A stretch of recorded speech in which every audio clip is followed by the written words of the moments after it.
Today we dig into Saint Lucia, a small emerald in the eastern Caribbean, carries a past etched in sugarcane and sorrow. In the 18th and 19th centuries, its hills and valleys rang with the sound of machetes cutting cane, the crack of whips, and the whispered prayers of men and women bound in slavery. The island changed hands between European empires more than a dozen times, but for the enslaved, the rulers' flags mattered little.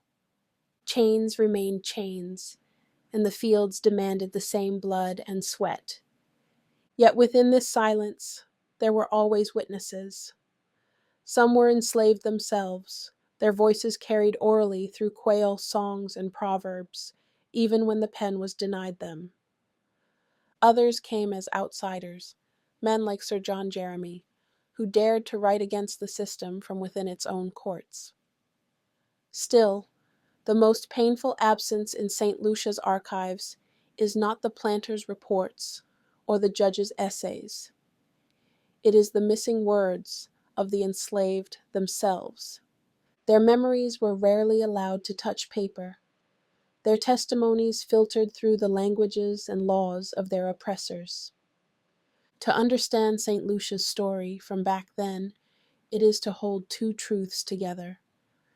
That there were those like Jeremie who used ink to expose injustice, and that there were countless others whose stories exist only as names in ledgers, numbers on registers, or unrecorded cries in the fields. It is a history where God's justice and human silence stand in tension, urging us to listen carefully to both what was written and what was withheld.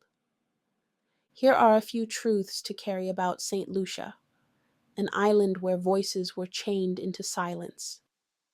Yet by the will of Allah, what was once buried in shadows will rise, and the cries they tried to erase will be heard. 1. Sir John Jeremie, a voice raised in St. Lucia. In the early 1800s, when the cries of the enslaved filled the sugar fields of St. Lucia, a British judge named Sir John Jeremie arrived on the island with a difficult mission. Born in Guernsey in 1795, Jeremie was a Christian raised in the traditions of law and service. Unlike the planters and elites who filled the colonial councils, he owned no plantations and no human beings. His hands were not tied to profit. This made him different and dangerous in the eyes of the white ruling class. By 1825, the British slave trade had been abolished, but slavery itself still chained men, women, and children in the Caribbean. The colonial office in London, under pressure from abolitionists and churches, sent Jeremie to revise and report on the slave laws of St. Lucia. He walked through plantations, spoke with the enslaved, and studied every statute on the island. What he saw disturbed him deeply. Scars from whips, children growing up as property, and planters exercising absolute power without mercy. Jeremie did not carry a sword, he carried the law. He knew that as one man he could not dismantle slavery in a day, but he could document its horrors, call out its injustices, and push for reforms that chipped away at the planter's power.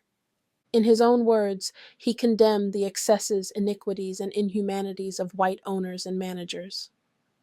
In 1831, he published 4 essays on colonial slavery, a work that spoke boldly against the system and gave London further proof that slavery was incompatible with justice, humanity, or faith. He was often isolated. Jeremie admitted he was the only member of the Privy Council in St. Lucia who was not a slaveholder.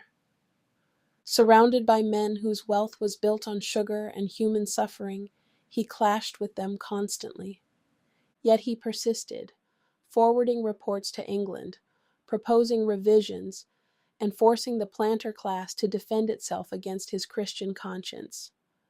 History records Jeremie as a reformer and an abolitionist voice within the colonial system. He did not free the enslaved with his own hands, but he helped prepare the ground for the Abolition Act of 1833, when slavery was finally outlawed in the British Empire.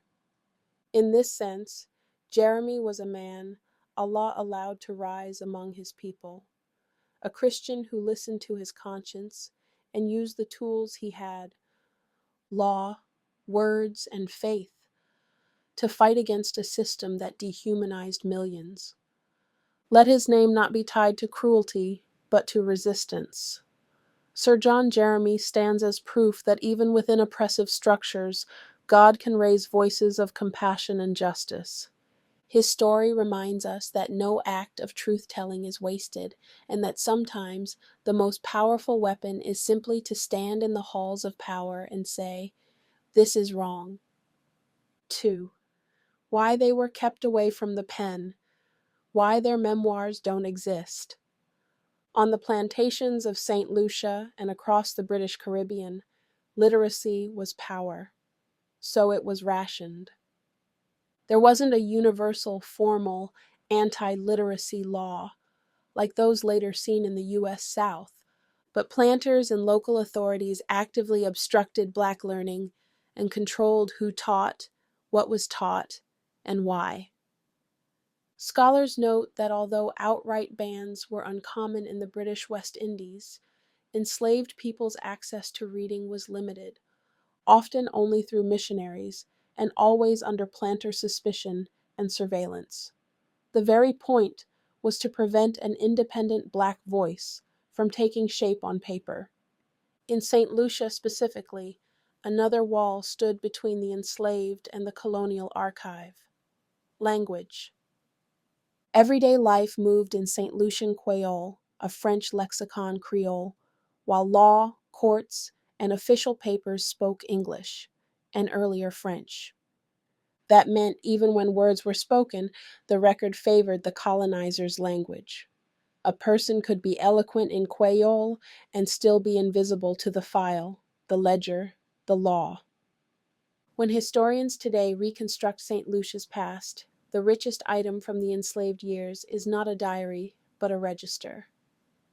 The 1815 St. Lucia Register of Plantation Slaves, a bureaucratic list with columns for name, sex, age, pays, supposed origin, and owner. It preserves lives as data, not voices as testimony. It's invaluable, but it's also heartbreaking. The state kept bodies and numbers, not memories and meanings.